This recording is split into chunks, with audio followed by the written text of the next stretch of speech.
L'été de 1833, la maison nouvellement construite de Gheorghi Mavridi, connue aujourd'hui sous le nom de Maison Lamartine, fut visitée par le poète et diplomate français Alphonse de Lamartine.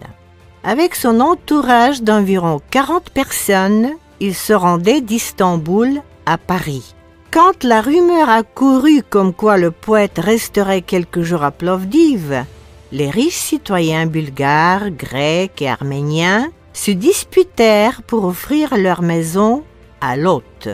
L'honneur d'être le premier à accueillir l'invité devant les portes de la ville a été finalement accordé à Gheorghi Mavridi. Il a sauté de son cheval et a touché les vêtements de Lamartine. Telle était à cette époque-là la manière traditionnelle orientale d'inviter un hôte prestigieux dans sa maison.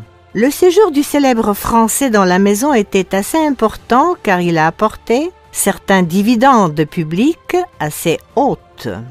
La zone de l'hôtel est décorée de carreaux de céramique de la fin du XVIIIe siècle, apportés de la ville de Kütahya en Turquie, qui était autrefois le centre de l'artisanat arménien. Cette décoration rare peut être vue seulement dans 2 églises arméniennes dans le monde, dans l'église arménienne de Jérusalem et dans cette église de Plovdiv. Selon un auteur médiéval, la section en marbre surélevé de l'autel est l'endroit où le chef spirituel de la deuxième croisade du XIIe siècle, l'évêque Alvisius, a été enterré. Les archéologues étudient la possibilité d'explorer ce lieu sacré dans l'église.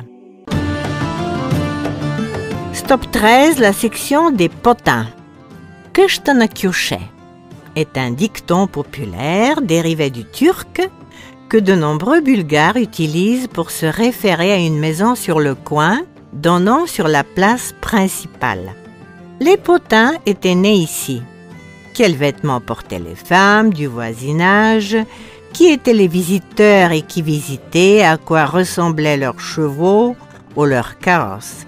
En raison des règles strictes de la société orientale traditionnelle, de sérieuses limitations avaient été imposées aux femmes et elles n'avaient pas été autorisées à sortir librement dans les rues.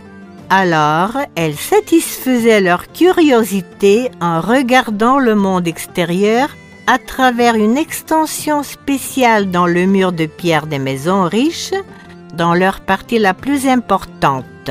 C'est la section des potins, ou le salon de potins, où l'intrigue est née.